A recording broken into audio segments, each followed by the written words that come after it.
All right, and we're live. So, welcome everybody to another live chat with. We are here with Mike Jungbluth. Mike has been a man that has been incredibly busy, not only with animation, but like putting together events for GDC and more. And is somebody that I've been wanting to talk to for a long time because he's been giving a lot back to the animation community, and he's super awesome to see. So, welcome, Mike. Hey, How's it thanks, man. going?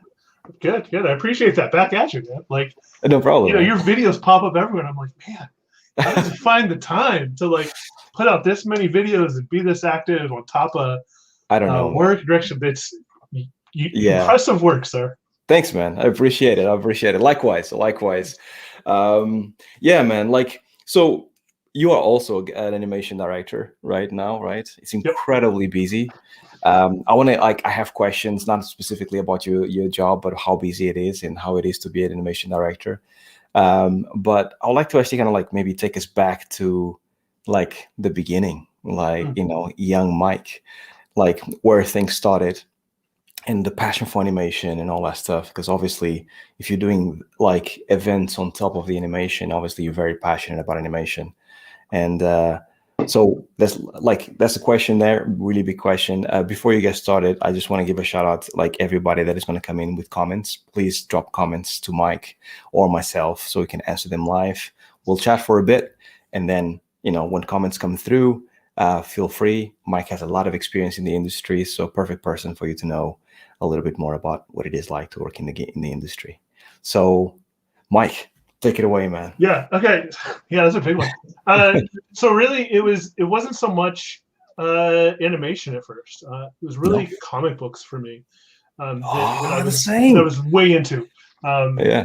and even comic books I kind of got into a little bit later. Like I kind of got into them uh, almost like in high school, right? Mm. Where because I grew up in a rural part of Pennsylvania, everything like the closest anything was always a half an hour, and that was just for like a grocery store, let Wow. alone a comic book store, right? Right. So I got my first comic book when I was, probably like a freshman in high school or something, Right. and uh, totally got into it from there, and like went down that rabbit hole deep. So I originally was going to go to school to do comics, and Hmm. I had got accepted to the Joe Kubert School in New Jersey, Oh, which to me was amazing. like the Joe big one, right? Kubert. That's Yeah, because amazing. Yeah. that was comic artists Yeah. teaching you, and you Yeah. didn't get a degree or diploma or anything, and everyone was like, "You want a degree?" And I was like, "I don't care. Like these are people that know what they're doing. They do it every day. That's who I want to learn from."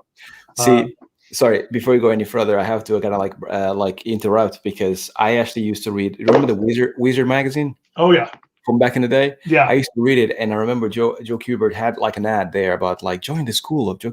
And I was here in Europe, and I was like, oh man, I wish I could attend. That would be so cool. So the fact that you attended is so cool for me Well, I too. didn't get to attend because Oh, it you ended didn't? up being too much. Didn't have the money, and so we went, I interviewed, had the cool portfolio thing. Ended up couldn't get the money together to go. Oh, So instead, I went to a state school in Pennsylvania that was okay. teaching animation, and I figured, well, animation is close enough to comics. The things that I learned from animation will make me a better comic book artist. Hmm. So even throughout college, I was doing 2D animation, but it was always more on the storyboarding, character design side because I was still like, comic books are what I want to be doing. Yeah. And then I spent about a year after college trying to break into comics and did like some self-published stuff, a couple things for like some smaller indie publishers, Hmm. and it just wasn't taking off, right? And I was like, I do know how to animate. There are less people that know how to animate than know how to do comic books. Yeah. So I said, let me learn computer. Let me commit. My roommate from school, Jaleel Sadul, I don't know if you know him. He runs Steamroller Studios. All right. Um, he was working. He said, "Move out to LA with me, and I'll teach you Maya, and we'll get you a job." Cool. Cool. So I move out to LA, pick up Maya like for a month, just every night after work, just like Mhm. hammering through stuff. Take it like a 20-second reel. Um, First company that came talking to me was a video game company, and it That's just how you got in. yeah, That's yeah. it. And it was literally it wasn't until the minute that I made an animation and hooked it up to a button press, and then the character did it that I was like, This is insane. this is what I want. This is I way get it. more interesting to me than like I was never really into film and like cinematic animation. That's it. I liked the original idea of the storyboarding and the timing and the posing, but like noodling Yeah. overlap on fingers and offsetting blinks and stuff Can just do that. wasn't where I got excited as much. Yeah. But that interactivity was like, oh, this is something really cool. That is amazing, man. It's funny though, because like last week, 2 weeks ago, I actually interviewed another animator, Robin. She was saying that she started the same. She actually wanted to be a comic artist, started illustrating, and then it didn't work out, and she got into animation. I was the same as well, same as you. I tried for a little bit, early 20s, to actually be like publishing. Like I tried Image Comics. I tried even like small studios as well in the US, and I used to get letters about like, this work has a lot of potential, but unfortunately, we're not looking for anybody. So, but like, do you think, like, to me at least, this is how it feels, but do you think like the years of you like illustrating, trying to be a comic artist helped you to be an animator? Yes, I mean, I think what I liked about comics was that you sort of had the ability to tell a complete story, right? Mhm. Or a complete character piece, whatever that was. And so when you were into doing your own comics, you really sort of look at the totality of it, right? Because you're writing it and you're drawing it and inking it and coloring it and lettering it. And so you really sort of, I think, get an appreciation for the macro and need to know when to balance some of that micro against it, right? And Yeah, so I definitely think that probably helped in games because you have to do the same thing, right? Like to get a character working in game, you have to have so many animations that's that it. oftentimes you do need to look at the larger thing of how do they all fit together before like going really deep or having the time to go really deep on like a very specific individual animation, which is kind of the inverse of film where it's like you got a smaller piece of a shot Yeah, and you need to go deep because everyone is going that that's it, micro man. with it, right? So maybe there's something there. I've never really thought about it before, but it seems like Yeah. that isn't complete BS. So Yeah, no, well, it sounds exactly right. It's actually really cool to see it come together from a standpoint of like sequentially putting together certain pieces and then making it all work is like a work that yeah, you show other people, yeah, especially when you get to show it to like your peers and people go like, you know what, this has a lot of potential. yeah. Makes you Though I feel really think good. there's something with like when it's a comic, you spend all this time on a page and somebody goes flip, Yeah, flip, and you're just like, so I just spent hours yeah, on, it's just like and they don't. But at least with games, it's like, yeah, okay, I'm spending hours, weeks, months, whatever, years on this thing, yeah, but it's on things that they're going to see multiple times if it's agree. gameplay, right? Because it's like, okay, yeah, that jump, it goes by quick, but they're going to see it a bunch of times, Many right? times, yeah. As soon as I press the button, it's all good. Yeah, it's funny though because I used to actually spend. I started illustrating first, and then I fell with for comics. So I learned how to pose a character. I wanted to do like just covers, and then eventually I got into like sequential, right? So for me, it was all about like in this page that I created. What do you think of this specific thing? And people were like, "Yeah, okay, yeah, I guess he's pointing. He's like doing something cool." And you're like, "Oh, I spent 2 days working on this one square." And it feels very much like it's part of the job, I guess. That this is what comic is. It's about the story. It's not so much about the individual drawings. It's how it comes together as a work of art when you put Yeah, it together. So it's really cool. It's really cool. yeah. So we having some questions. Welcome, Captivating Studios, over at Twitch. Um, we'll get to your question in just a moment. I just want to like Mike to talk a little bit about his professional career as an animator, um, and to obviously you fell in love after comics. You fell in love with games. How did things progress from there, and how did you found the games industry when you first started?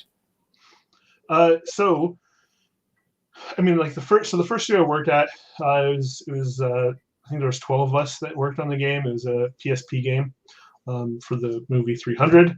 Uh, PSP, cool. so it was very limited bows. There was no fingers. It was just like mitts, Yeah, yeah, no yeah. faces. right? And so Texture, right? yeah. So it really forced you to be like, I've got these super polygonal characters that have to read by just their pose and silhouette, right? So I think that was really good, because then when I moved to my next studio, and there was also a licensed game for the Hulk, that one had fingers and toes and face, and now it was like, oh, okay, I need to block these other things out fast, but now I've got something that I can layer on top of Detail, right? That I really enjoyed. To then the point that when I moved on to the next one, up at Raven Software, working on some first-person games like Wolfenstein and Singularity and stuff, that sort of became the point where, okay, I've been doing it for a few years now, and you know, by about the third year mark in games as an animator, you're like, when am I going to make seniors? It's all about like, I need to be senior because that matters, right? Yeah. And so, you know, I was looking at sort of the landscape, and this would have been 11, 12 years ago, something like that. And it was like, okay, how do you become a senior? How do you sort of progress your career?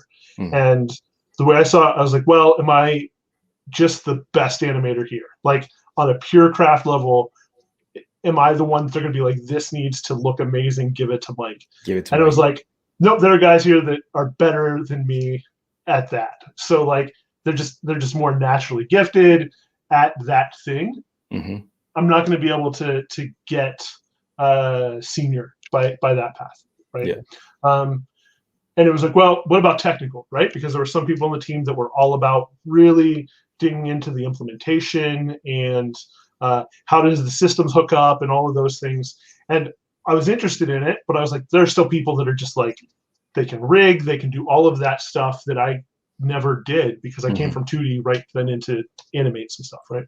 So the gap that I saw there, and then sort of in the industry when it came to like starting the GDC animation bootcamp and the animation exchange, was that overlap between animation and game design, right? And kind of getting back to that interactivity that sort of initially interested me was, hey, there's something that exists there that things like anticipation and framing and follow through and all of these fundamentals to animation that when you get into games, you think you surrender them because you're like, you know, I need to press a button and have it happen instantly. You can't give a lot of squash anticipation into a jump, right? That's it. And so it was like, no, but that anticipation still has to exist somewhere for it to be believable. But it happens outside of your animation, right? It happens in the way that the level design is communicating that you're going to need to jump, which then fires something in the player's brain to anticipate, oh, I need to jump. And then the actual depression of the button, which is actually a squashing motion that then all leads up to the anticipation to then why you can just unbutton press, have your character stretch, or just have one frame of squash into a stretch. And really sort of internalizing, hey, there's that's something there, right? Where design doesn't necessarily instantly gravitate towards it. And animators sometimes feel in conflict with it. I said, I think there's something there to really dig into that was a deficiency at the studio, at least. And then from there, I kind of went full on to that route and across the board. I think that's really kind of where I've fallen and where I think some of my strengths are, is that, you know, really understanding and digging into game design and how all of that interacts and where animation communicates the design and where animation picks up and carries it further is really sort of, I think, what I've went in the most on. Right? That's great, man. It makes complete sense because like animation exchange has brought so much. Like it's been super popular, right? I'm pretty sure like when GDC kind of drops, at least from the animation community, are always waiting for that to drop so they can actually learn more about animation. And you expanded upon that, right? Because now you have, if I'm not mistaken, you have like a whole day or a few days that people just like give tips and like share knowledge, and as a round table as well and all that stuff. Yeah. So we'd started the animation bootcamp with GDC because I'd started going to some conferences and realizing there weren't, all of the talks around animation were from the film cinematic side, which is great. But it's also a lot of the stuff that is taking what people are learning in film or the process of film and then adapting that to the constraints and limitations and needs of yeah. games. But less people talking about that interactivity portion of it that I was The interested in. feel, So yeah. I started the GDC bootcamp with some friends for that, to say, hey, let's get gameplay people to talk about this stuff, right? Mhm. And we did that for, well, I think next year is the 10-year anniversary of that. But after doing it for the first year or two and getting a lot of interest, because the animators were like, oh, there's a place for us now to share Yeah, our craft. right. GDC, I was like, can you give us 2 days? And GDC said, well, we don't have it in our schedule to give you 2 days. Mhm. And I had a friend who was then working at Twitch, and we would go there the night before the boot camp to make sure all of our presentations were working on the laptop, and do just a tech thing, and then just get the presenters to meet each other and make it feel a little bit more comfortable as friends, right? That's great. And he said, if you're looking for a platform that can sort of democratize knowledge and accept whatever content and go as however long you want, That's true. Yeah. why not Twitch, right? Why And this not would have been Twitch? about 5 years ago. And I said, I don't know, let's try it. And so we did the first animation exchange there, and it just like took off, right? And Yeah. it was like, oh, we don't have to put it behind a paywall, because we're already in San Francisco at GDC. Right. We're just going to keep doing talks here. So it's free for people to watch. It's archived, and it's a lot more casual and fun. And we kind of got to really kind of play with the format, because it's Of course. less academic and professorial in your Of course, presentations, and a little bit more like, let's turn it into a game show or reality yeah. TV or whatever, to make it, I think, a little, again, more interactive and fun, right? So, Yeah. No, I loved it. I think you guys knocked it out the park. Like it comes to mind when like the animators, when God of War came out, and you guys brought like the whole crew, including the animation director, and they had like I think there was a quick fire round that they had to go into the computer and do some stuff. That stuff was great. Like it just felt like it was just mates hanging out, and they were like just enjoying the animation, right? It was just all surrounding animation and just people kind of like talking about it and doing some cool stuff. And I think it brings a little bit more of that human side to the animator, because animation is such a niche, like small community, right? And we all like to help each other. And I think that actually kind of like symbolized it more than anything, because I think GDC, as you said, is very much like going to school, right? You have a podium, you have to do the presentation on a PDF or a PowerPoint, and then you just do your thing. So that felt very, very much more like a community, which is great. Yeah, it's fine. That's really been what the focus has been now. Of like, the GDC stuff is still great, and I think it's still really valuable to especially give people that haven't presented there before the chance to do so, because it is a platform for instant validity, right? Like, to say I've spoken in GDC, like that's impressive. Automatically, right? It's almost like publishing a book, right? It's just exactly like, right. And it's like, it's good to be able to have that as a thing, that it's like, hey, people should hear about what you're doing, and finding new people to sort of raise up and give a voice in a platform to is huge. Yeah, it's huge, yeah, for sure. But then we also say, no, just come and hang out and have fun with us on a stream. And you also get some people that would maybe freeze up in front of a room of 250 people. Yeah. When you say, hey, just hang out with like a few of us in a room to a camera, and it doesn't matter how many thousands of people could watch. That's it. Because it's still just you and a camera with some people you're comfortable with. Exactly. So it gives more people that might be nervous the opportunity to be part of it. Yeah, that is the beauty of streaming, right? You just like, you do it once to the camera, and it just feels like right now it's just the two of us, even though there's people out there watching this. Yeah. That's great. So you guys are still like, given COVID and given how GDC changes format and all that stuff, are you guys still going strong with Animation Bootcamp, Animation Exchange, and all that? Yeah. So we had planned our third Animation Exchange, and had it all set up. This one we were going to be self-funded, and we had it all set up. And then COVID happened right at the same time that GDC was happening, and so that all got canceled, which was a real bummer. But this March we did it again. This time all digital. And so that one was great. The GDC stuff, I've really handed most of that off to Lena Baczynski at this point. Yeah, she's doing a great job. Yeah, she's awesome, right? She's awesome. And so they also had, I think it was last week before, was a full digital GDC. I think next year they're looking to do it in person again. Yeah. So we'll need to figure out on our side, okay, what do we did an all digital GDC or NMX, which was great. Yeah. How do we want to do it going forward, right? Because it really is Yeah. about how do we make something that is accessible to everyone. Having it be entirely digital allows us to pull in people from all over the world. Or do we, if we want to do it in person, does it have to be with GDC? Does it have to be in San Francisco, one of the most expensive places in the world to have to stay? That's it. Maybe, Exactly. maybe not, right? So yeah, that's one of the benefits of that whole situation, right? I mean, I feel like with all the Zooms and like, people working abroad, like, in different places in the world, I feel like things have opened up in a massive scale. It feels like you can be anywhere and work for anybody. And I guess in this case as well, with a presentation or with an event like yours, the same thing applies, right? You can be anywhere around the world and still make Animex or, or like Animation Bootcamp or something like that. So it's really cool. Really cool. So like, if that's okay with you, I have more questions, but like, so we don't leave people waiting. Maybe we can answer some of the questions here that the guys have to get the ball rolling. Captivating Studio is asking, hi, Mike, I'm curious to know if you want to get a job as a gameplay animator as a junior in the world today, I guess. What sort of animations would you like to see on a demo reel?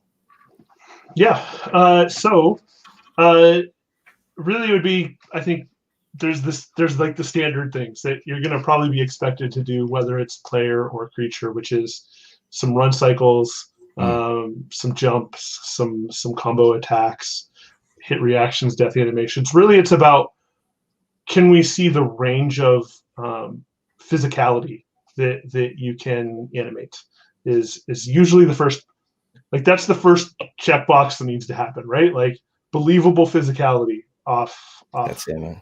That one has to happen, right? Yeah. Because then the next step, once you're comfortable with that, and if this happens in a junior, great. This is usually then where I would expect to see this in somebody coming in as a mid. Okay, now show me some variations of that, right? Show me how you're layering in some of that personality and performance of the character, not just the pure physicality of it, right? And could I see it in an engine, right? Like there's lots of tutorials now around Unity and Unreal and things like that. Get that in engine, and that is the other way to like sort of instantly go, oh, cool, you understand the physicality that's going to be needed, and you're not afraid to poke at a game engine and say, how does this thing fit in here? That's great. Yeah, really good, awesome tip. Going off this as well, something that I mentioned and something that I feel is that the games industry is changing really rapidly. So a generic showreel that would work for films or whatever wouldn't really work for gameplay nowadays, because we're spoiled for choice. And most people nowadays that are coming out of university obviously also want to be gameplay animators. It's not all about film anymore. So is that your experience as well from your standpoint, Mike? Like in terms of like people applying for games, you actually are looking forward to see people that actually understand games a bit more instead of just animation? Oh yeah, sure, right. It's it needs to be that somebody that can, like, I love well-crafted animation that's like, let me do a dialogue piece or something, and you go, oh, let me frame by frame that and look at all the stuff that's going on there. But again, that isn't either, it's not a luxury that you get in games, and also can kind of almost become a hindrance, right? Because it needs to have that continual flow. So yeah, I mean, most of the reels now, when we say, hey, we're looking for a cinematic animator, you're going to get more film stuff. Hey, we're looking for gameplay. You're going to get more gameplay stuff. You might get some people that were doing cinematics for a game that send you stuff, and with the idea of like, hey, I was implementing these into the engine, I'm interested in doing more gameplay. And it's like, oh, okay, at least they're coming from an understanding of like runtime constraints. Let's talk to them. That's right. That's it. Yeah, perfect. Yeah, and that's exactly. It's just like yeah, it's just interesting to kind of like put the information there because sometimes I feel like, from my perspective, a lot of animators think that it's only about animation when it comes to being a gameplay animator. And yeah, like being a gameplay animator is tough, but once you do get it, like there's less competition because a lot of animators out there want to be cinematic animators or want to go into film or VFX. So getting a understanding of what goes on in game and showcasing in your show reel goes a long way for you to be like, let's bring this person along so we can ask him more questions about games. Yeah. And I don't know if you feel the same, Mike, but like whenever you do get somebody, like you bring somebody for an interview that has a cool show reel that actually showcases games, and they talk about the games they like with passion, and they talk about the intricacies of what makes the game really cool. There's something that happens between us game nerds that becomes all of a sudden like, you know what? This guy talks my language. This guy is a nice guy to work with. Yeah. Yeah. I mean, it's, there's this certain thing where you realize gameplay animators all do it where the first thing they do when they get a game, right, is like wiggle the thumbsticks to see what happened. What are they doing with the camera? Like, how is the character interacting with the camera? How are they doing short steps and half turns and false starts and all this sort of stuff? And you find that when you're talking to, you talk to someone and she or he starts digging into that stuff, you go, okay, yeah, You get it. this is someone who's interested. We had done when I was at Volition, one of the things that we did with our interviews was we were showing on Agents of Mayhem two videos that were sort of from production where, and I did this in my Agents of Mayhem GDC talk where I show the before and after of, hey, we wanted to figure out what was our video, like our animation quality going to be for locomotion. Mm-hmm. So the first thing we did was we just had idle and then run put into the game, right? And then just a blend to it. And so, it's just, there's no starts, there's no stops, there's no leans, head looks, whatever. And then when we looked at it, it was like, okay, what are the things that we're most missing right now? And let's start layering those in and looking at it sort of through that lens. And then we would have the after where it was like, okay, here's our starts, our stops, our head looks, our leans, our turns and stuff like that.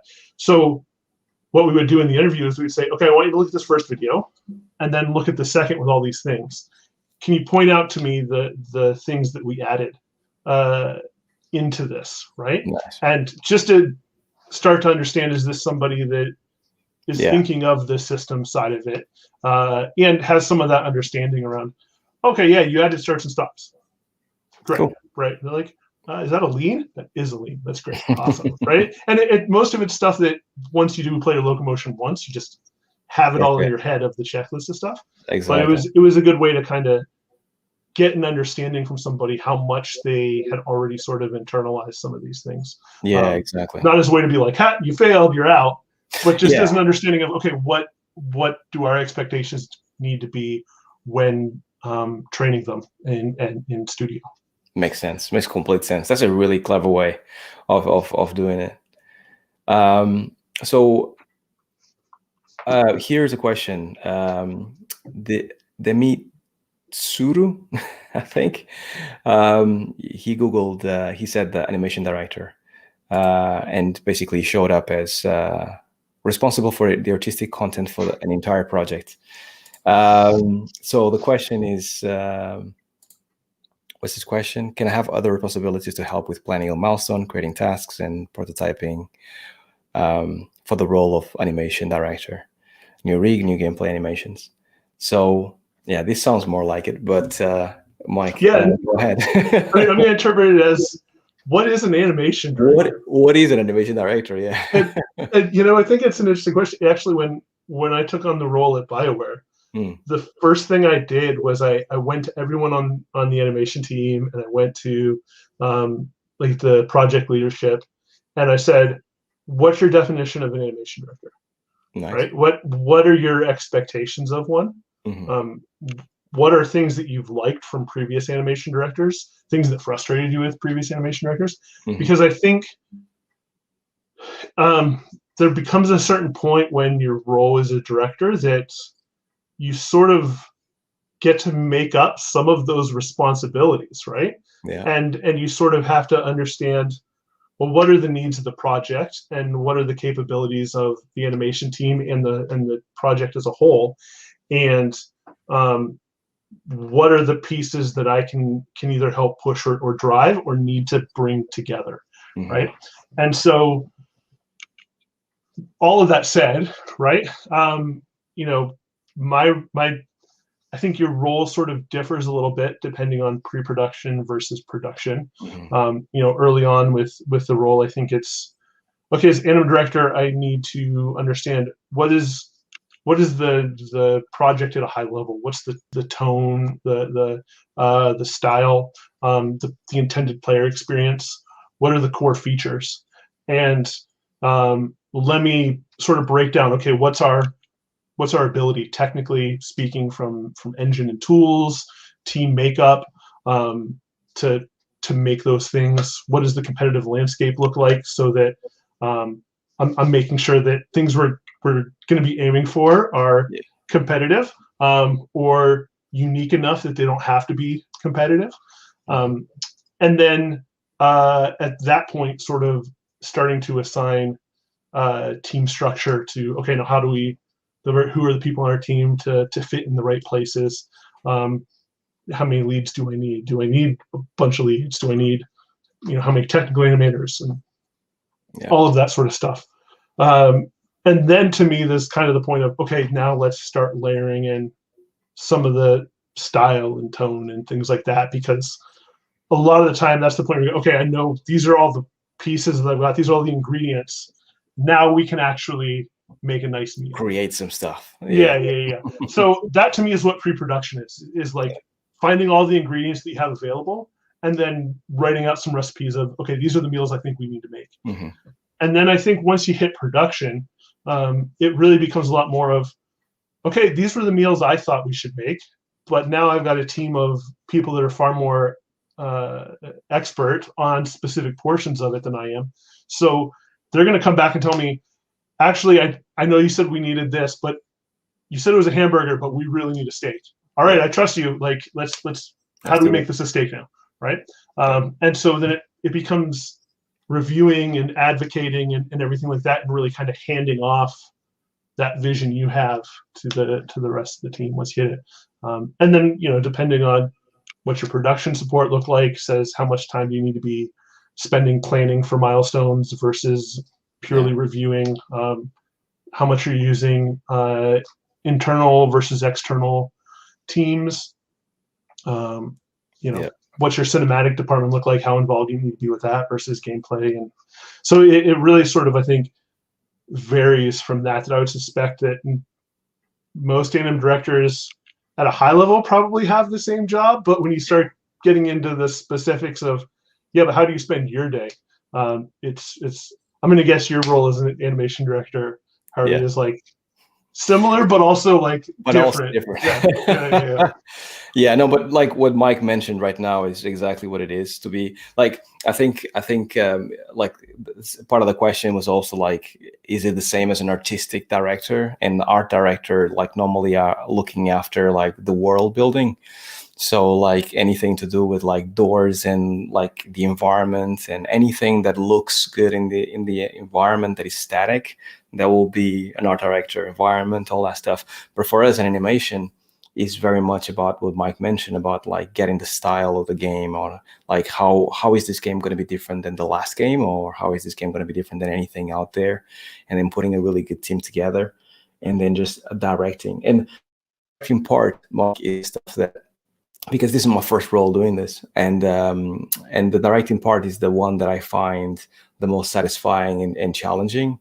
And I think it's kind of obvious, but it kind of like crops up on you like by surprise, because like I've managed to put together like a really excellent team that I'm incredibly like proud of, and I feel like I'm blessed about having so much talent around me. But delegating things and like letting go, especially letting go of a piece that is really big, or pieces that are big. sometimes it's difficult no matter how much you trust people, because you are constantly dwelling between the artist and the director, and the artist wants to like make this and make it really good, and perhaps if you have bigger saying on it, then you can make it amazing. But it's now no longer your place to make it after a certain point. Like you said, when you get to development, you need to hand it off to other people so you can focus on other things, right? Yeah. It's a constant battle of like making more time or focusing more on something. And it's like different things are asking for your attention all the time. So you have to kind of like manage that all the time, right? Oh yeah. I mean, it's definitely a thing though of, I think it depends on the type of person too. I've seen some directors who they are just able to just wrap their arms around something and just have their arms around it, the totality of it, and like be able to just like direct every single piece of it and own it. And I don't have that capacity. Like I just know I like getting my arms around it for the first time to go, I understand all the pieces enough, but then like it's going to just keep getting bigger, and I need to directly say, I need you to own and understand this, and then advocate to me why your piece is the most important, right? And then for me, it's okay. How do I make sure that everyone's got what they need and they're balancing this stuff? Because really, it's the same way when you're animating. Really, it comes down to like empowering ownership for people. Because I remember the first time I worked with mocap, I hated it so much, right? Because I just got here's a list of animations that we captured. I just need you to go in and clean it up. And it was like, wow, this sucks because I don't get to really impart any of my own. Yeah. So what have you done? You just have to clean it up. Right. So it's very much even with like, I love, one of my favorite parts of the job is directing on the capture page. Like, oh yeah, mocap shoots, right? It's so ridiculously fun it's to just have people that are equally amazing at their craft, stunts, acting, whatever, and just bring all of this new collaboration and energy. But the selfish me would be like, I'm going to direct every shoot and just be with it. But it's like, but that doesn't help, right? Like, what I want everyone on my team, and actually, one benefit of being at work from home and having everything remote is that now everyone can kind of go to a capture shoot because it's just a call, right? So everyone gets to direct their own character, or whatever, and then they get to have the ownership, and they get to say, "Oh, hey, I'm seeing this thing that was a concept, and I did some block-ins. Now I'm working with an amazing, talented actor to do these things and bring it to life." And they're starting to feel that collaboration there already. So that then when it goes, okay, you only have enough time to do some of this yourself, you're going to have to work with external partners to do other parts of it. They've already gotten used to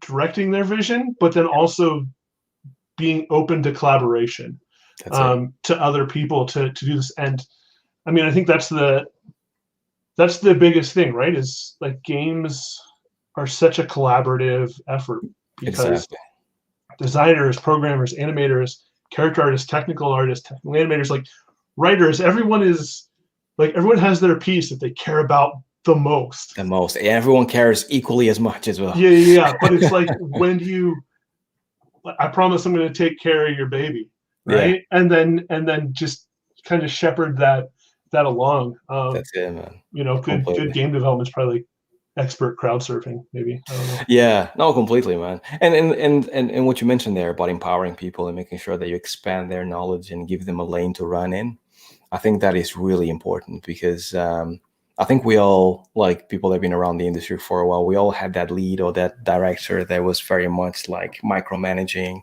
and put you in a box and you just do this exactly thing and don't do more than this ever. And then obviously that's good for the first 6 months, but for anybody creative to actually kind of like be constantly stuck on a box doing exactly the same thing for years and on end, it becomes a little bit too much.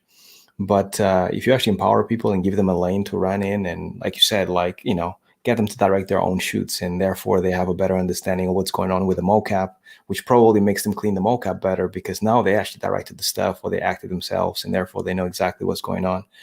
That stuff is really cool. And from our perspective, to see people grow under you and like say good things about it, about how you're actually doing the job, it's incredibly empowering, because half of the time, I don't know about you, but half of the time you kind of wonder, am I doing this right? Like, Oh yeah. is this the word? Right?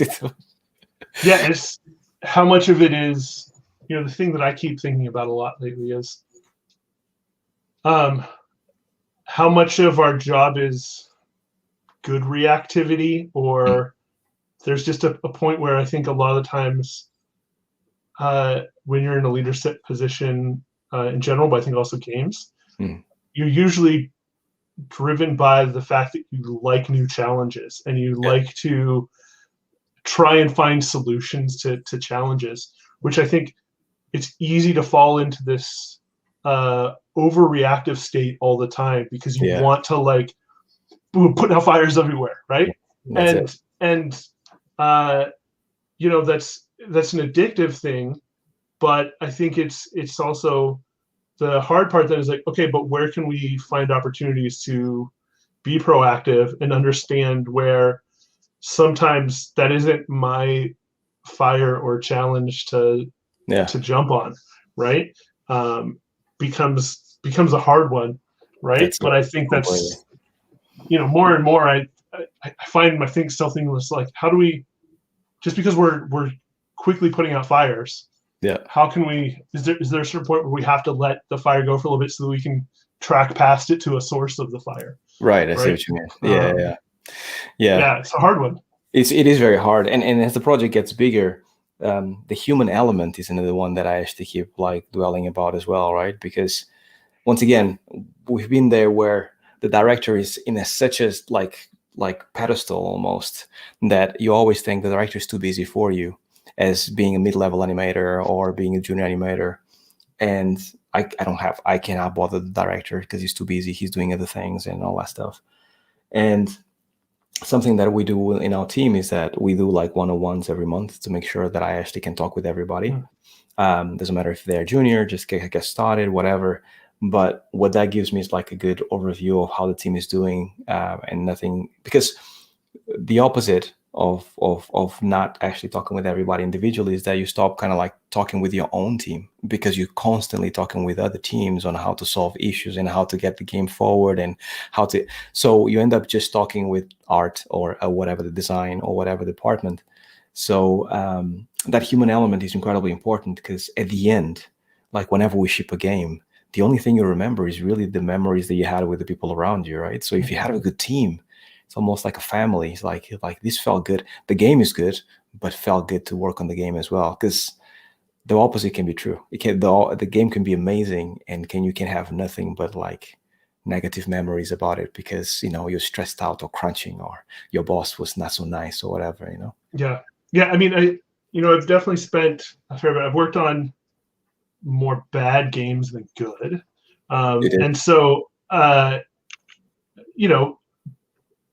some of my favorite games to work on are ones that people are like, oh yeah, you worked on like Call of Duty, you worked on Black Ops, how was that? It was like kind of forgetful to me, right? Like it didn't hold any specific connection to me.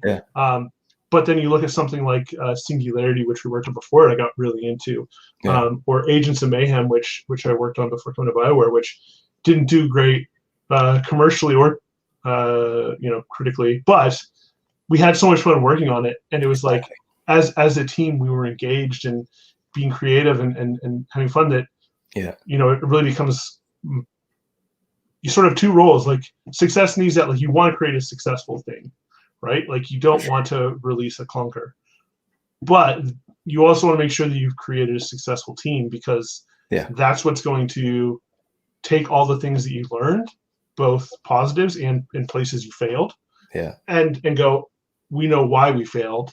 Let's build on this together, right? Completely. And you have all those shared learnings that don't go away. Completely, man. And there's something to be said about creativity, because I genuinely feel that cracking the whip and expecting creativity to come out of the other end doesn't work. Like to me, it's like you need to be in a place where you feel comfortable enough that you can go to the director and be like, I think you're wrong. I think there's a better way to do it. Let's do it this other way. And that can be anybody. And just feel comfortable that way, that you can just be creative, can be outspoken, and you can actually do the thing that you want. Yeah. Because then it's up to us to hire the right people to tell us those things, right? So there's no bad apples. But like then if you can create that environment, then you're gonna get the most out of people, and people are gonna give you the most because they're really enjoying it. Because if people want to leave, they will leave, right? I mean, that's like for people out there like watching this, there is like the majority of people mostly want to get into the games industry. But once you are in the games industry and you're not happy, people just bounce all over the place. So retention is definitely a problem. So I feel like the right way of actually doing this is by treating people decently and like making them creative and allowing them to actually have a lane to run in, like we talked about it right now, right? Yeah. I mean, this is Bioware is my 7th studio in 15 years. So, you know, if someone was like, I want to leave, and be like, how dare you? Like, leave me? What are you talking about? I've only left you think there's other something better, right? So it's definitely one of those things of I know the reasons that I left studios, and usually it came down to frustration with what was currently happening and feeling like there wasn't an opportunity to change those frustrations, right? And so really it comes down to like I want to hear when my team is frustrated, because if everything is sugar coated, then when something goes wrong or when somebody leaves, it's like I didn't know. Like I want to know ahead of time if like somebody was really excited about this feature. I need to know that if this doesn't come together or if this gets canceled, that they're going to be frustrated, and I have a way of either letting them know and saying, hey, be prepared, this is going to happen, or let me find something else we might be excited about that I can help get them into, so that it can soften some of that frustration. But isn't always possible. Sometimes it's like, but this other stuff needs to happen, and I need you to just stay on it. But at least you can kind of keep that stuff aware, right? Exactly. I mean, as long as your team can see that you're trying your best, right?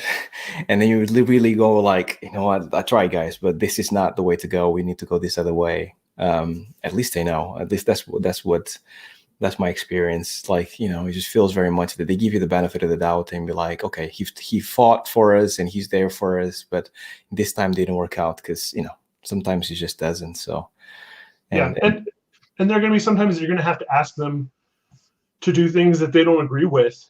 Yeah. But if you've shown them like, hey, we're in this together, and I know you don't agree, but this is what we have to do. Exactly, man. Then they get it, right? So it's really, you know, I care about the games that come out to be good. Yeah. But it's more important for me that there's a strong, healthy team that feels creatively empowered. 100%. Because that to me is the long-term win. And where you're just going to continue to get stronger and better and innovative in anything, right? Completely. And I think like because you have Animax and you have like, you know, the animation bootcamp and stuff like that, like making a difference on people's like growth in animation, like just like we had with our mentors back in the day, people that actually you look up to and be like, you know what, this guy was good for these reasons. Like making that difference as a director of others in a game that hopefully is successful or not, but you know, in a good team and all that stuff. I think there's something really special about it, like because I want to be like the mentors that taught me that actually were the good people, right? Because maybe those guys are not known right now by people as much as you are or I am, but we know that they are special for all the right reasons, right? And they did things even like I had like shout out to Tony, Tony Jackson. He was one of the guys that actually like he would like just like shelter the team from all the stress coming his way, and you could see how stressed he was. But he would always be the kind of guy that would tell us, like, you guys just focus on animating and doing the best job you can and be creative. Just give me the best animations you can be. The rest I can deal with. You guys are fine. And we'll always be, because we liked him a lot, we'll always be like, Tony, if there's anything we can help you with, just let us know, man. We are here for you. It's like, guys, just do your thing. Yeah. and he'll be that kind of guy, man. And this is basically like some of the people that I like to emulate, right? Because, as you know very well, this job is really stressful. Being a director of animation is not for the faint-hearted, and especially when you're actually working in a AAA game. There's a lot on your shoulders. But yeah, man, I think just doing it the right way. I think being honest, being human, just caring for other people. I think those things never go amiss. Yeah, I mean, it's the same thing with real life, right? Like, exactly. Empathize with people. Listen, if somebody tells you, hey, I'm angry about this, I'm frustrated about this, I'm worried about this. If you're not worried, then your job as somebody in a leadership role is to listen to them and figure out why you're not worried. Like, because they're on your team because you trust them as somebody who knows what they're doing, right? And so either you don't have all the information necessary to say, holy crap, I need to be worried, or they're missing some information that's happening outside of their sphere that you can go, oh, okay, there's a miscommunication happening here, and I can know. It's usually a 50-50, right? And it's usually pretty gray in the area of like, okay, I'm going to flag this as like, I need, like, what is the point that I need to see some progress on this thing so that one of us knows that this isn't as worrisome as they're saying here. But if it's no, don't worry about it, just do your thing or stay in your lane. Yeah. Well, now you just right, because even if you don't agree this time, there's going to be something else somewhere that's going to fall through the cracks that you're not going to worry about. And if you're not listening to your team and then always elevating those concerns, then you're going to get smacked upside the head with something. Completely. And just for everyone out there, don't send emails about important stuff. Just tap people on the shoulder and talk to them directly. Because like being on like a fast-paced environment and then just sending emails is normally like a really negative result that you normally get out of this, because people actually miscommunicate and talk in funny ways. The best to kind of talk face to face, especially when it's your own team. And just take the time. I genuinely feel like you taking the time to talk to your own team more about the problem is your number one goal. It should be your number one goal. Because if your team functions well, then it means that whatever comes out of the animation team or our team or whatever team means that like that team is going to be solid. And then you can just deal with all the rest of the stuff going around the team. Right? Yeah. I very much I know like tech artists work in the same way, and I think leaders should be the same way in general, which is, how do this is a support role, right? And I think it's more understood with a lead than a director of like, I exist to make my team's life better, right? And I think with director, that gets a little bit harder to say absolutely, because there is the initial responsibility of saying, that's the path, right? Like, that's the direction we need to go. These are the expectations I have along the way. But once that's charted out, it really becomes, okay, now my job is to give you everything you need, the fuel, the resources, whatever, to make it happen, to get you there, right? Sure. Because otherwise then I've just set everyone up to fail, right? Exactly. So, I think it's, you're doing a good job when you're like, hey, you start to get a point, you're like, wait, I don't have as many meetings today. What's going on? Like, what do I do? Why are things on fire? There should be something. I know nothing is perfect. Yeah. But nobody's like, there's no alarm bells going off at the moment. And you go, okay, let's double check. Yeah. But that also probably means that you've like set up a good team and you've got the right people, so that, as long as you've got your regular cadence of let's have a weekly review or bi-weekly or whatever. Yeah. How's everything going? Is stuff good? Like, I'm going to keep my ear going up here, but I need you to keep your ear there and tell me how stuff is going, so that you really get to that good cadence of, okay, no, it's just my team's awesome. Yeah, exactly. It sounds like your team is doing really well. I'm really looking forward. By the way, Mike is working on the new Dragon Age. For everybody that has played the first Dragon Age, like, make a comment, drop some words. I'm looking forward to the next Dragon Age, that's for sure, because the very first one was really nice. But yeah, no, like your answer about being an animation director was great. I really enjoyed it. And talking about animation directors, shout out to Jim Jagger, that he actually joined the chat, and he's also an animation director. at Rockstar. So shout out to him. So let me just like change things up a little bit, if you don't mind, and add a few more questions here. So we have another question about how many stand-ups a week do you have with the animation team, and what is your role in it? Not a useless question for sure. It changes by studio, but it's actually a really good question. Go ahead, Mike. Yeah, I mean, I think this is also something that probably varies on the team, right? If you're working on probably an animation team of 10 or less people, then I think, probably having a daily, like, let's do a daily, like 10-minute stand up, like literally just say, what did you finish? Like, where did you leave off yesterday? Where are you picking up today? Right. And just around the team to make sure everyone's set. Once you get past 10, right, like stand-ups are going to go a little bit longer, and now you're just having enough people working on disparate enough things that's probably not worth it. So you, at that point, probably want to go, okay, let's figure out the right time to get maybe once a week everyone together to do that update. Still trying to keep it short, but at least it's not every day. And then what are the right groups to sort of still have that daily check-in with? Or maybe it's big enough that it's like, okay, one day. So the way we've currently got it set up is like one day is for the full animation team, and then the rest of the week is like, okay, and now this day let's review with this group, and this day review with this group, and down the line, sort of that way, right? Just so that you want to, especially like with Zoom calls or something, right? Like more than like 5-6 people in a call, it just becomes noise. It just becomes chaos and noise, and it doesn't really go in a super valuable way, right? So really trying to keep it to that point that everyone feels like they've got that opportunity to have a voice and say their piece and show what they're working on and talk through it is sort of I think the sweet spot.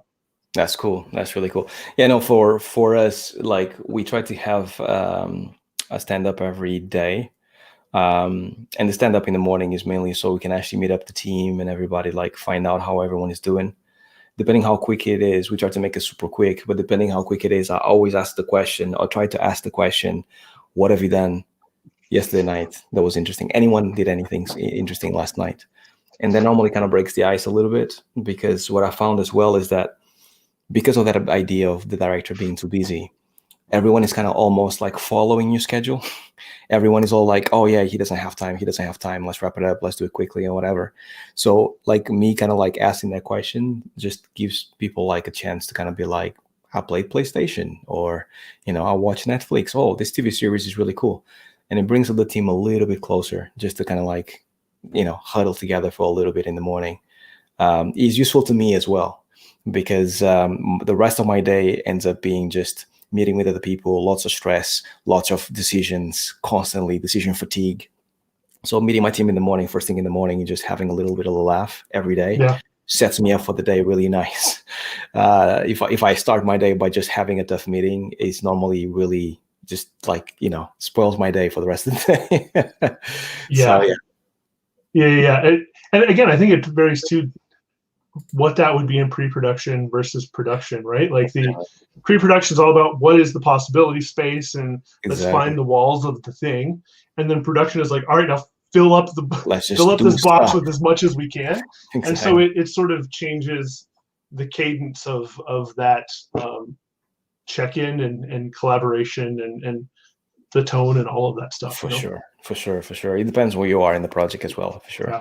And how studios are set up, because in certain studios, the whole stand-up is almost like a formula. I know that when I was at DICE, very much like everybody in the studio was doing stand-ups exactly the same way, and the outcome should be exactly the same way in terms of post-its and notes and things that make the project go forward. But that's because the scale of the project is so big and there's so many people involved on a battlefield, let's say, that things need to basically be like formulaic.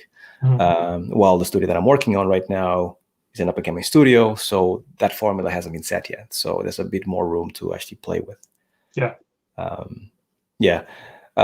So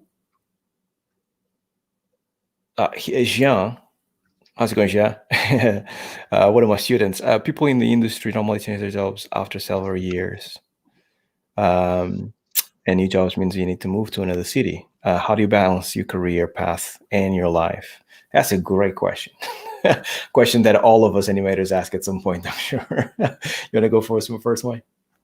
Yeah, this is I mean, this is a really hard one, right? Yeah. I remember, so like I said, I moved seven times. Right around the middle there, when I was really trying to, like, with the animation bootcamp starting, and really trying to understand the space of design and animation. I did I was writing some blogs and writing and stuff for like Gama Sutra and some other things. And I remember one of the, I was interviewing, or I was at the house hunting for a new job I'd accepted an offer for.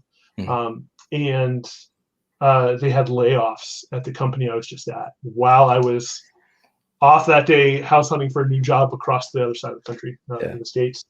And I told my wife, and she was like, "You keep moving. Is this the way it's always going to be?"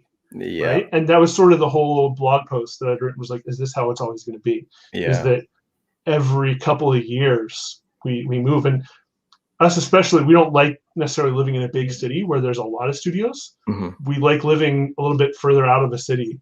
Yeah. So you end up going to these sort of one-horse towns. And which means every time I've moved to a new studio, it's been a cross-country move, and now into Canada from the other six being in the States. So, I'm incredibly lucky that my wife is a taxidermist, so that's something that she can do from anywhere. That's great. We don't have kids, so I don't have to worry about, hey, how do you take them out of school, and Yeah. what time of year can you do that, and what does this mean for them socially and developmentally. It's still not easy, and you still go, there becomes a certain point where you go, am I addicted to moving, or is it a defense mechanism that Yeah. we've said that we like moving all the time, Hmm. just because that's the way the industry works? That's a great point. Right. Yeah. And I know that's something I talk about with a lot of friends, where we're like, Yeah. is it just like that 3-year itch where you go, Yeah. Yeah. I've seen it, I know, I like, need to change. maybe there's something new over there, right? Yeah. And it's yeah, it's a hard Yeah. one. No, that's a great answer, man. And yeah, this is why it's a great question, because in the games industry, at least before COVID hit, I think things will change going forward. But at least before COVID hit, there was always these talks about like, how many cities have you been, and how many times have you moved, and like, have you moved enough, and do you have a family, and you want to settle. Some people settling in the studio just because they know they can settle, which is kind of like sad sometimes, because you know the person has a lot of talent, but they are stuck in maybe a smaller studio, a studio that doesn't have a lot of creativity, because that's where they need to be for the family. So yeah, there's a lot of back and forth about this, and I'm kind of glad, may I say, that the world has changed quite a bit after COVID, because I kind of feel like companies will go into a point where people can stay put with their families in a place that they like, and they'll still be able to work in a AAA game in Santa Monica or LA or whatever it is.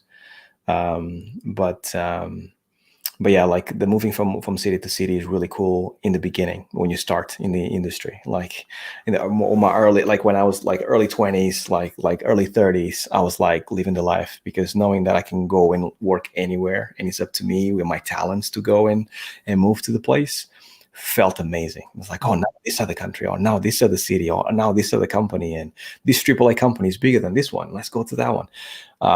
But after you get a family and you get some AAA titles under your belt, and things just feel a bit very much like reoccurring, all of a sudden you start thinking, maybe I need to settle somewhere that I know that I'm going to be. And yeah, like I'm at that point now with 2 kids. I feel like, beautiful country, Scotland, upcoming company, like exciting project. I'm really blessed to actually have this opportunity. But yeah, it just feels tiring at this point to actually move anywhere else at this point. Yeah, and I think the flip side of that too is what's I think been a bright side of the work from home experience is that I think people are also now starting to value the location they are being important to them, and saying, you know what, I'm not going to settle for living a place that I'm unhappy or doesn't fit the life that I want. And I think it gives them an opportunity now to say, well, I'm going to either then move somewhere where maybe it isn't a studio or a job that I was as interested in before, but I value the area and my life outside of work more. Yeah, that's right? it. And I think that's the important one to go. Yeah. I think it's easy as animators where we go, oh, like, I love what I do, and your identity becomes I'm an animator. Yeah. And there becomes a certain point where we go, yeah, but there's a lot of people whose identity now is an animator, and they tend to sort of become this homogenous identity. Yeah. And people have interests outside of it, and that's cool. If somebody says, I want to live here and I'll find a remote thing, or there's a studio there, that's cool, because I'd rather do the thing and then live my life outside of it, and that's going to give them the creative fulfillment that they need more than working on another game, right? Not a AAA game, yeah. And no, I couldn't agree more, because it's not all about like career and growth and like achieving the most and all that stuff. Like at some point it becomes all about how much creativity can I have, right? And you'll know this, Mike, but like whenever you're working in a AAA game on a AAA industry for long enough, things start to feel very much like it's all similar in a way. You just change companies, but it's kind of similar, what more or less what you're going to get. So yeah, there's points that you feel like perhaps working in a smaller studio or create your own studio with your friends. So yeah, it's not all black and white, but I hope that answered your question, Gia. And Jim Jagger coming through with a big question. So how do you think we can improve gameplay animation in the future? Where do you go next? And I'm glad you're enjoying the conversation. You want to go take this one first, Mike? I mean, I feel like I should be asking Jim this, right? Jim's, yeah, me too. Jim, like, when you say people that you respect a ton in the industry, Jim is way up there for me. For sure. One of the things that I was always saying when we started like the GDC stuff was, when you talk about like games and film, and specifically like film animation, like people aren't saying, how am I going to get that character just to move on the screen, right? Mm-hmm. It's, well, what is the character's objective? What's their motivation? Like, what happened before and after this? What are we trying to communicate in the scene? What's the subtext, right? And they're getting into that intent of the character, intent of the performance. Mm-hmm. And what my goal has always been with the GDC stuff and the Animation Exchange is, and speaking to your point of, after you've been making a few games, you kind of realize everything's kind of similar. How do we get to the point where we're no longer having to say, why won't my character just move on the screen? Like, why are they T-posing? Why is the feet getting stuck to the ground? Why are they not moving forward? Why are they like flying off like at a ridiculous velocity? Why are they not listening to button press? Yeah.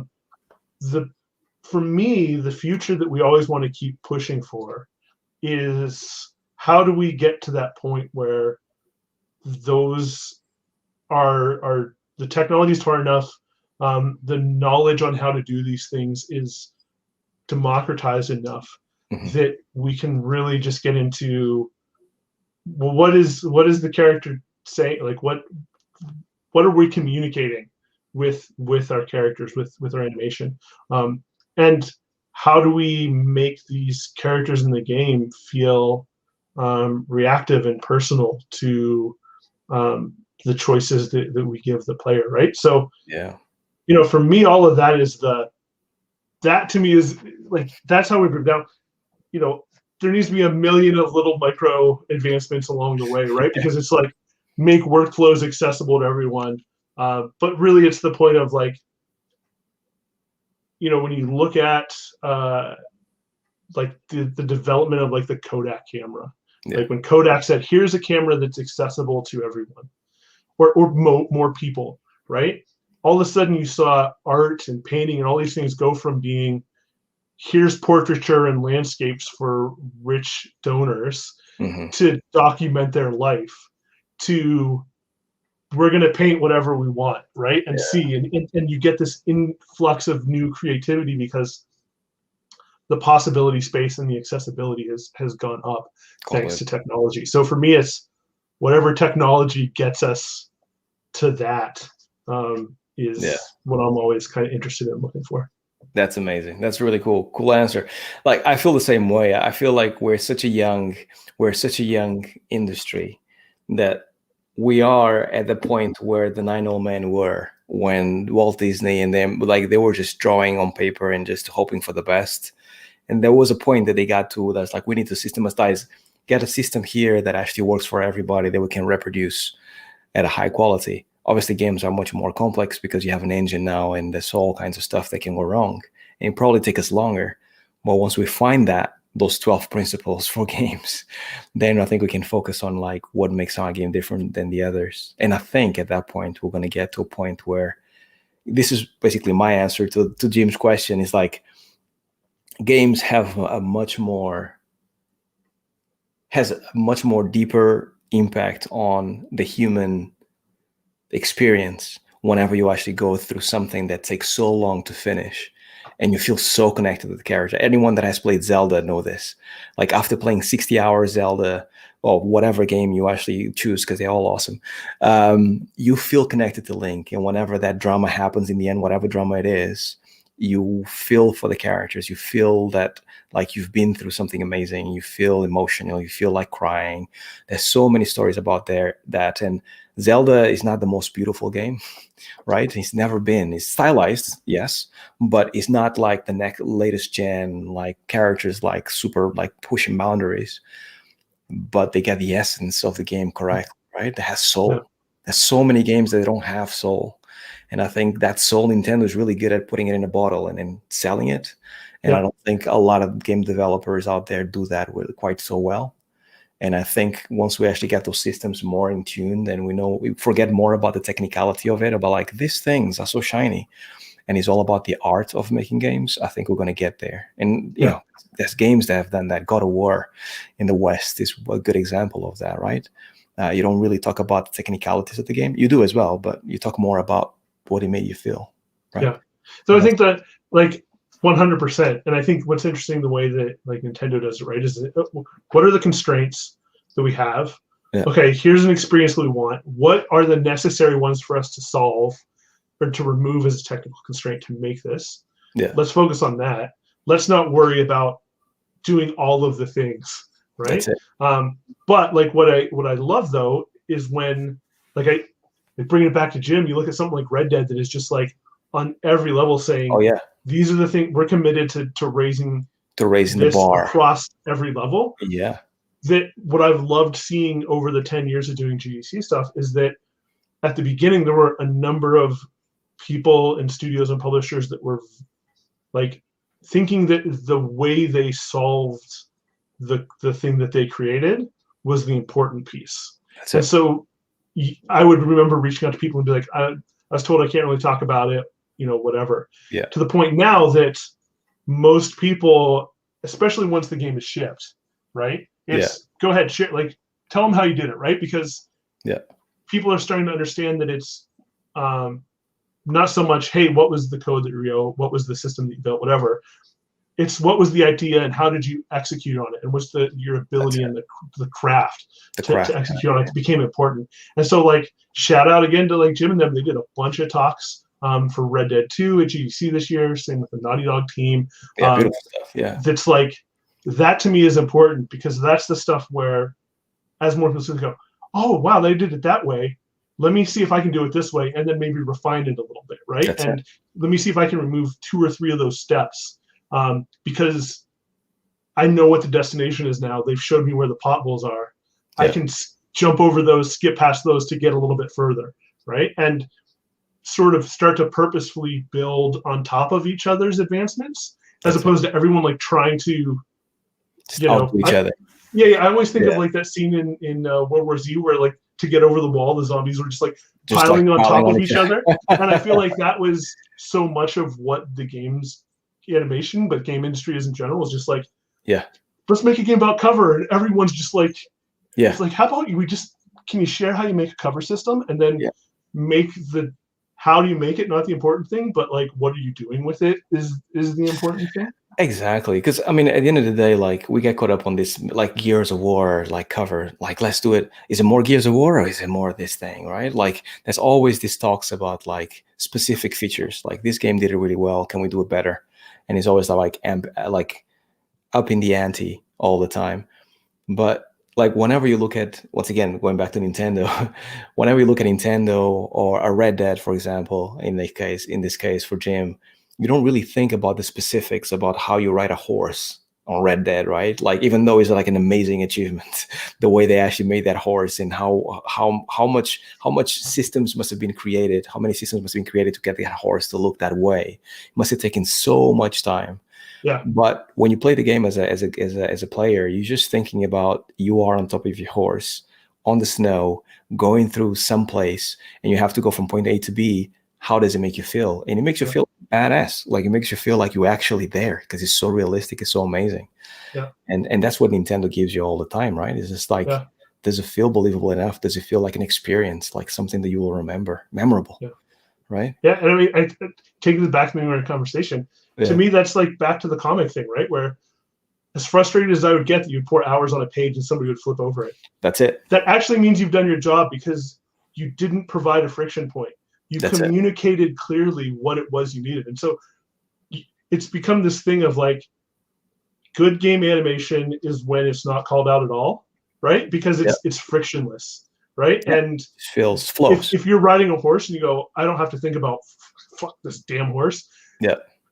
That means that probably happened because somebody cared deeply and thought a lot and spent a lot of cycles to make that frictionless. Exactly. Right? And so that's the thing, right? And I think that's where more and more is we get caught up in that individual craft as the important part, but really it's that outcome and what you can do beyond it. It's like now you've got a horse system that is great. Cool. Like what can you do with that now that you've established that? And now that everyone could theoretically have a horse system that's great. Yeah. What does everyone get to do with horses now? Why is this interesting, right? Yeah. And that to me is that's the world I want to live in, right? Like that's exactly where I want to be. Yeah. I can spend more time saying, what if the character was like this, or how can we convey this moment in the narrative or in the player experience or the tone or whatever, and not go, but what are we going to do about the IK? Like exactly. Another good example is God of War when you do that axe throw. Like they could have like easily just do the axe throw and be like, we have a mechanic, we can repeat it throughout the whole game, and it's just puzzle solving, right? That's what you do. Perfect. But they managed to actually make it in a way that it never feels repetitive. It always feels fresh, right? Like they actually jazz it up every now and then to make sure that you have something different, right? The puzzle is now different. Now you have ice on top of whatever you need to break. And that's really interesting because you never really think once about the axe throw. You just think about you need to actually do some stuff with this mechanic. And this mechanic just takes you from point A to B and it makes you feel badass. Yeah. That's it. But when you look at the talks that they had about this mechanic and the animation and how long it took and all that stuff, there was a lot of loving into that specific place. So shout out to everybody that is making these animations and making it awesome. Fingers crossed our games are going to be the same. Well, that's that all the games know, like film, here's how to make a competently executed film. That's it. Right? And that to me is like table stakes. How do we get to that point? Because then it really comes down to, but what are you saying with your film? Like, what are you saying? What's the point? Why are people engaging? What's the takeaway? What are they going to feel when they're playing with it? Because to me also then that is the point where we have a better likelihood of really opening it up to the types of people making game because those barriers have been removed so much. If somebody's it. like, I have an idea, and then they can make it. That's as opposed to right now, I have an idea.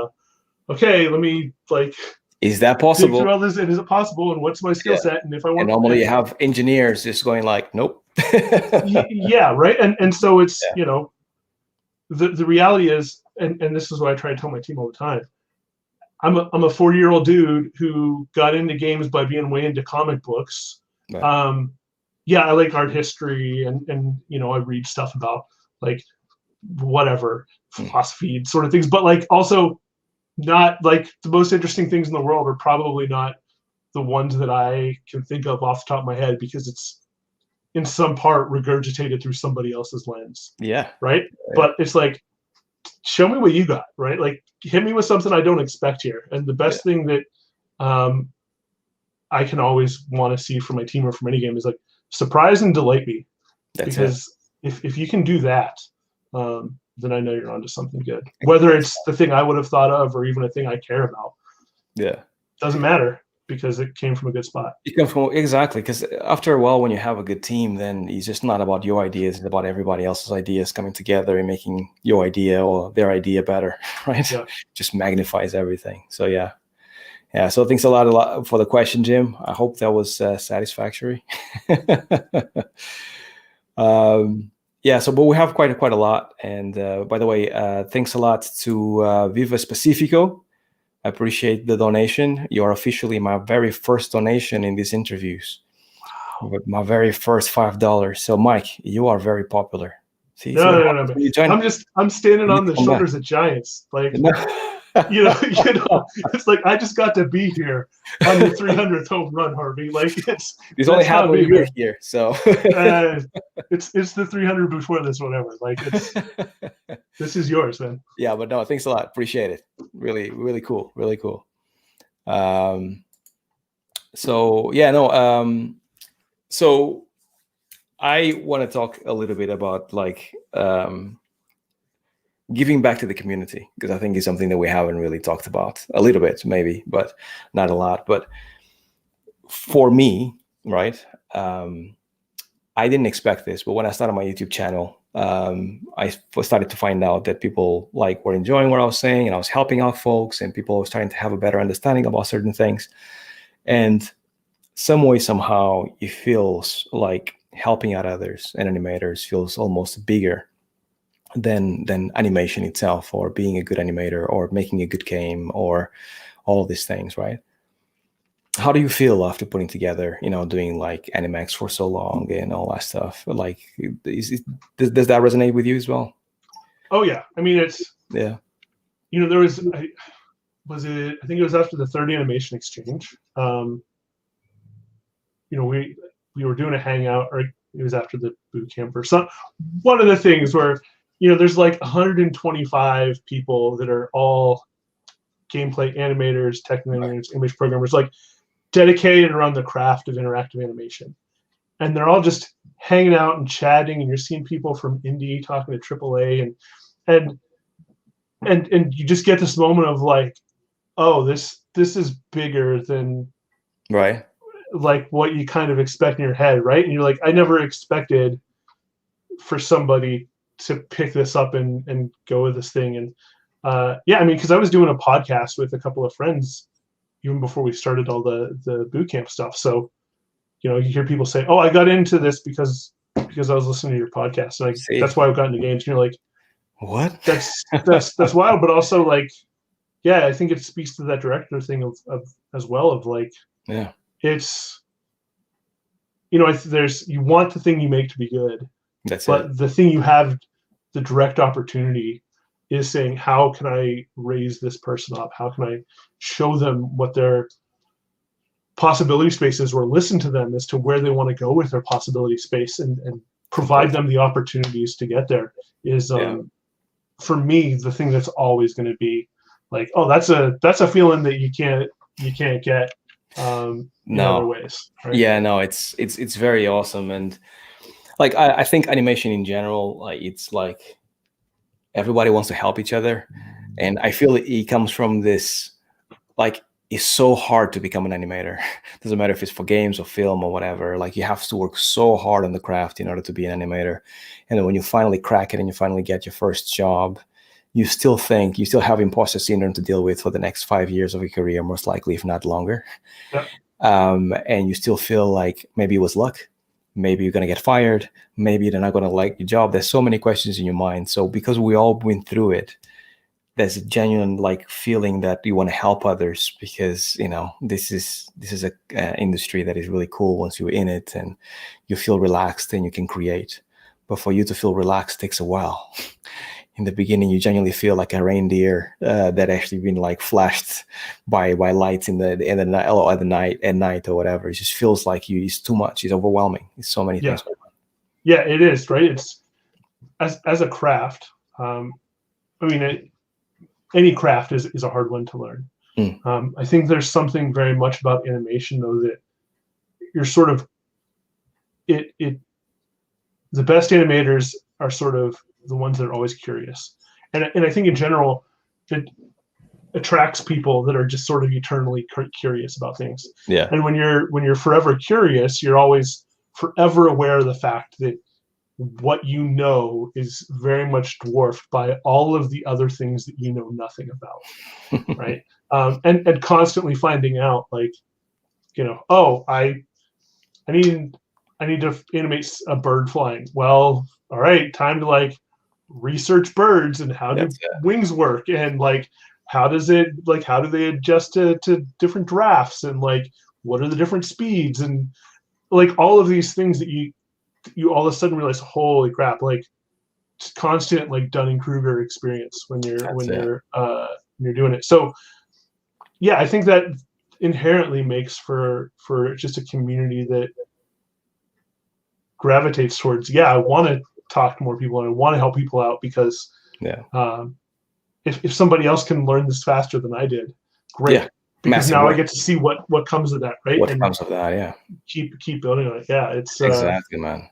Yeah. And people will forever be thankful to you for, like, for example, creating Animation Exchange and bringing people together to actually kind of share all this knowledge. Because as you were saying before, like, I think GDC is like the fastest shortcut we have right now to kind of like improve things in games so we can take it to the next level, right? Like you're saying, like, Jim going to GDC and actually sharing what they did on Red Dead, like that stuff probably like leveled up a bunch of studios out there, and now they can actually build upon that and just like make it better. If there was no GDC, if there was no Animation Exchange, all that stuff would have been like just secrets, right? Would have been just like things that people don't share, and then we have to spend another 5 years trying to figure out exactly how to do a horse that can actually kind of like move like a horse, that independent of terrain or something like that, right? So that stuff is actually really, really cool. So the fact that you guys put that together and it's going so strong, I think it just talks to how much people want to share the knowledge and how much people want to kind of help out, right? Yeah. And that's the best part, is it's those now, like the boot camp, again, Lana Bashinsky, all credit goes to her. Like, she does great with that now. As soon as I was like, oh, she's going to do this better than me, and she does. Right? And like with the Animation Exchange, Julie Ka ran it this year, right? And she's amazing too. It's like, cool. Like these are things that can continue to grow with them. And so the things I find myself even more interested in now are, I created everyone sort of goes, well, how big is this team size? Because I need this many animators. How big should my team be? And how do I compete? And so I had been keeping sort of my own list of going through credits and talking to people at the different teams. What's your team size and how many animators, technical animators, all those things do you have? Right. And so I was like, well, I should just release this online. And then I attach a survey to it so that people can say how many people were on a team. And now there's just a universal team size calculator where you can say how many animators do you need and blah, blah, blah, right? That's it, the annual survey stuff that we've now done 2 years, where, again, all anonymous, but how big is your team size? How do you work? This year we included compensation. What's your salary? What bonuses do you get? All of these things that, to me, is the other part of the knowledge sharing and the democratization of knowledge that needs to happen, because those speak then to the production side of things, as opposed to the the craft and technical components, right? Yeah. That I think people need to understand, so that when you're talking to a team, you can say, well, how many features do I have? Like, let's look at this other game. How are we going to compete? Like, Yeah. this is what on average it takes if you want to make a game to compete with these For games, sure. right? And you can go, well, okay, where can we make technical advancements? But also, we're probably being asked enough new things that we need to. There's just a cost of entry to add this feature, right? Yeah. That needs to happen. And it helps animation to kind of like explain to production exactly why they need certain things, right? Because you've probably been there before as well, but there's always the awkward situation of like, why do you need so many people? Or why do you need all these technical animators, or, and it's difficult to explain when you don't have like a frame of reference, especially when you like green and you don't really know exactly where to go. As a lead, for example, coming in a studio that is really big, normally production has like a tight grip on how many things get done. But in order for you, like tools like that are perfect for you to be like, look, maybe perhaps we're actually short on manpower because of these reasons. These studios have the same amount of like people, or like the game is as big and they have this more amount of animators, for example, right? So helps a lot. And the other thing that I think he really helps with is something that I didn't anticipate, but I've been hearing a lot about, is salaries. People are very unaware of how much people earn in this industry, and it kind of like it changes wildly depending on which country you're living in and what company you're working for. Maybe two different companies at the same time, but they're still earning different salaries. And because it's so hush hush, people don't know exactly how much they should be asking for, or they should be getting a pay raise or whatever it is, right? Yeah. So I think, tools like that are just super, super important for sure. Yeah. I mean, this year we had just shy of, I think, 400 responses to the surveys. And that's so amazing. I think, a large portion of them put in what their salary was and released all that data and said, here's what people are making, right? And it's like, it's broken down by country. And as far as North America, it's like, and then also by region, right? Yeah. Because what somebody makes on the West Coast is going to be different than what somebody makes in, Central and like the Midlands. So same with UK. We didn't have as many EU and UK responses. Yeah. So it's like, well, okay, with any data, you need a fair amount to be able to speak, but at least there's a few in there.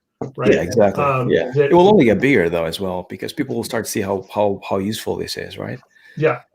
So those are the things I find myself when it comes to the larger community now, because we have people that go, oh, they see where there are opportunities to share their workflows and process and creations. Yeah. And so, okay, cool. We've got that engine exists and is moving.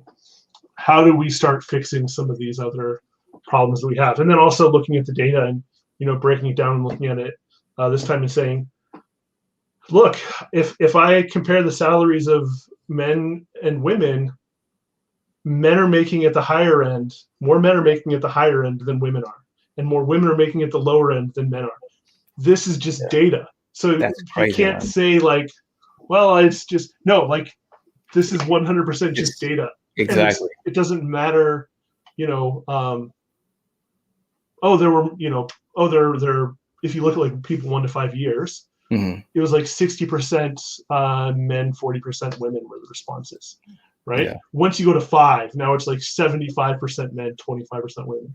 So here you see we're only starting to maybe get better, but also somewhere around the 5-year mark, people are burning out, and that's an industry-wide thing. But is it happening more to women than men? Well, we now have that's true the data to see this, because if after a few years that larger chunk of 1 to 5 doesn't continue into 5 to 10, right, then it's great that we're talking about this stuff to try and get more people in, but and we can do this across the board on that's great region, everything. It doesn't matter. It's great. That's awesome, man. Have you ever thought about putting like a website together so you can put that information like interactive for people to see? Yeah. So we have it on animstate.com. That's sort of where we compile a lot of this stuff. So I did a post last year where I broke it all down really extensively. And then this year, the talk that I did at the Animation Exchange was breaking all of the survey data down. Okay. And then I released all of it as a post here recently. And, it was an animation talk where 75% of it was charts and graphs and percentages, right? But he breaks down things perfectly, like for people to understand in the shortest way possible. So it's great. Yeah. So it was Anim State, ANIMSTATE. Yeah, I'm just about to share Perfect. like the website so you guys can see here. But that is it, animstate.com. And yeah, like it's like an amazing website for information for all animators out there. Like the articles that come out of here are great. And yeah, for anybody that didn't know about AnimState, definitely go and check it out. Put it in your bookmarks because it's really, really awesome. And this is the stuff that that Mike was talking about, which is amazing. I think it's really, really cool. This is it, right, Mike? Yeah. So that was that was last year's, which has it. But the idea is we want to keep doing this every year so we can compare, not just within itself, but start comparing year over year. And then also in there, essentially the way that AnimState works is there's a few of us that run it, but it's really meant to just be, again, a platform that if somebody says, "Oh, I want to," on Twitter they start, "Oh, I'd really love to talk about this thing. Would you like to do it on AnimState?" Like it could be a podcast, it could be a blog post, whatever you want. That's cool. It could be, we've got the Discord channel that has, I think a couple thousand people now on it. And then the animation exchange is on here as well. So, really also GDC scholarships through the Anim Diversity Foundation, which is run by Tim Borelli. So really it's meant more as, hey, here's a place that tries to collect and just, again, here's a platform that could be there for people to share stuff.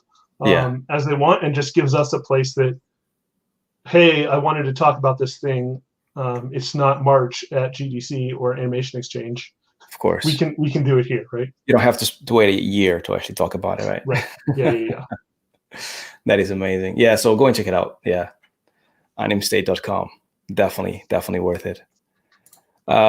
So yeah, Mike, it's been an hour and a half, so I'm kind of like worried about you spending too much time here because I know you need to go. There's one last question here from Chromosome, Max. And I think this is actually something interesting for us to answer, maybe to kind of like finalize and wrap it up, which is talking about the imposter syndrome. So Max is an animator right now, and he's asking that he's saying that he feels like imposter syndrome is going to follow me my entire career. I don't feel worthy of my position, but I'm trying my best to help my fellow juniors to guide them on their path. Do you want to drop some tips about like imposter syndrome? How do you feel, and maybe like hopefully lift Max's spirits a little bit? Yeah, I mean, I don't think it goes away. Right? I mean, I'm still very much pretty regularly think, you haven't really worked on a lot of successful games, Mike. Right. Maybe the only reason you get to talk is because in my head, I keep going back to the analogy of all I did was say, hey, there's an empty table that we could all go sit at and talk to each other. Right. And when I'm the most reductive of the GDC stuff and the AnimState and the Anim Exchange, all this stuff. And, you always, again, I think it's the other side of that. As animators, you have a curious mind. But again, you also very much understand what you don't know and the depths of the possibility space. So, I think it's one of those that acknowledge that you're feeling it, right? And I think it's natural as a human, because the minute that you feel like you know everything, you should probably just stop because you're not really helping anything at that point. But there's this book called, I think, The Creative Spark, Augustine Fuentes. I've heard about him. There's a podcast that Ben Folds does where it was the first episode. And he talks a lot about sort of the evolution of and the history of creativity. The Creative Spark, right? Yeah, The Creative Spark. And something he talked about there is that when you look at things, there it is. When you look at things like artist block and fear of failure and imposter syndrome. All of those are things where we're sort of fleeing into our own insecurities and our own pressures around what we think people are going to have of us and what we think their reaction to what it is we're doing.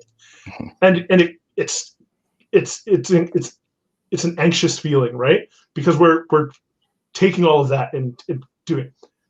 And what you want to do in those moments is to break out of those is you want to reach out to people. You need to be collaborative. You need to, at that moment, show people what you're working on. Tell them what you're thinking about, because all of creativity is a series of collaborations, right? Even if you're saying, I painted this thing, right? It's like, yeah, but yes, you painted that thing, but the thing you painted, you are either witnessing in the world, or you heard about from somebody else before you went down that path, or you were taught how to paint by this other person and understood the technique from them. The paints themselves were made by somebody else, and so you could only do this because that manner of blue was made by somebody who figured out how to make blue dye, because that isn't, in general, really a natural occurrence in the world as a blue dye, right? So really, it's this weird thing where you have to. The solution is the thing that you fear the most, and it feels wrong, and it's really hard to do. And I think it's something that we all struggle with and will continue to struggle with. But I think the fact that you are reaching out and you're talking to fellow juniors, you're probably noticing in those moments that they're going to ask you a question, and you're going to go, I have an answer to that, right? And you might go, I don't know if that's the right answer, but at least you have a lived experience that is helping them to understand it. And they're going to go, oh, wow. Yeah. Or there's things they ask you a question of that you don't even think about anymore because it's just base level knowledge to you, right? And that's knowledge that you've now shared to somebody else that shows you're not an imposter. You do understand that thing. Maybe not to the depth that you want, but you're only going to get there by working on it and showing more people and getting more feedback and creating these opportunities for collaboration. Yeah, amazing answer. I think I agree with everything that's been said, and yeah, like for Max, just admitting it and talking to other people about it, it's great, because it will always happen. Especially, what happens the most when you actually kind of change position. Whenever you go from being a mid-level to a senior to a lead to director, every single time you're going to do these moves, he's always going to feel like you don't have answers to certain questions, especially when you get questions asked super straight of you, as in you need to know this. What is the answer right now? Come on, quick. And you don't have those answers. It makes you feel horrible. It makes you feel like you are not worthy. And that imposter syndrome will come back, will make you feel horrible. But the best thing you can have is have peers around you that you can talk to. So, for example, something that I like to do is actually with my fellow directors. Let's say Mike and I work in the same company. Because we're both directors, on a bad day, I can go to Mike and be like, Mike, look, this happened with such and such. Man, I'm feeling horrible for these reasons. Mike can then cheer me up by saying these things are normal. If he has more experience than me, don't worry, it's all good because of these reasons. I've been there, whatever. And those things always make things better, because it means that somebody else actually went through that experience. It normalizes the experience, and therefore you feel better because you're not the only one going through it. The biggest problem with imposter syndrome is that people normally, as Mike mentioned, people don't talk about it because they feel the fear that it's only you, but genuinely it happens to everybody. People just don't talk about it enough. Yeah. And I think people talk about this stuff now more, which is great. Yeah, which is great, I think. Every time somebody brings up imposter syndrome, everyone's like, yep, felt that, feel that all the time. I understand that. Yeah, the self-helpy kind of answer to this is, anytime you feel it, that means you found an opportunity to grow. That's right? Exactly right. Yeah, you're at the part where you go, wow, there's a lot of stuff I don't know about this. Cool, yeah. But you see where you want to go to. I want to learn about this thing. That's awesome. You get to now, the internet will give you a million different resources. And then it's what are the ones you want to dig into, right? The most difficult bit of this is to actually lean towards that feeling.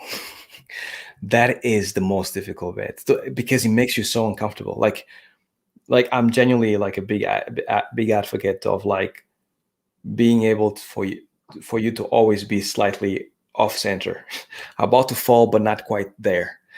Because what that makes you do is actually makes you kind of like expand and like find a solution for a problem that you didn't know before, and that is always super helpful. So as Mike mentioned, like imposter syndrome is the best feeling, because once you get used to it and you just know that you just like kind of pushing boundaries, you just kind of like going forward. Once you get used to it enough, you just know that that feeling is there for you. You're just doing it right. Just most people actually retract, and then they actually end up in their safe box. You don't want to be there, because that it doesn't actually lead to being a happy old man. Yeah, and that's where people like organize your directors need to say, this is a safe space for you to fail, because imposter syndrome is generally a fear of failure. That is true. If people don't feel like they're in a position to be able to fail because deadlines, because a ton of external pressures, who knows what, like there's a number of things where if you haven't set up and fostered a community, a team, and an opportunity for someone to feel like, I want to take on this challenge and it's okay if I fail, because I'm going to learn from it and be supported to then get to the next place of it. Then I think that's where you start to see it happen even more and more on, women and POC and a number of things, because you do have all this external pressure that says, do not fail.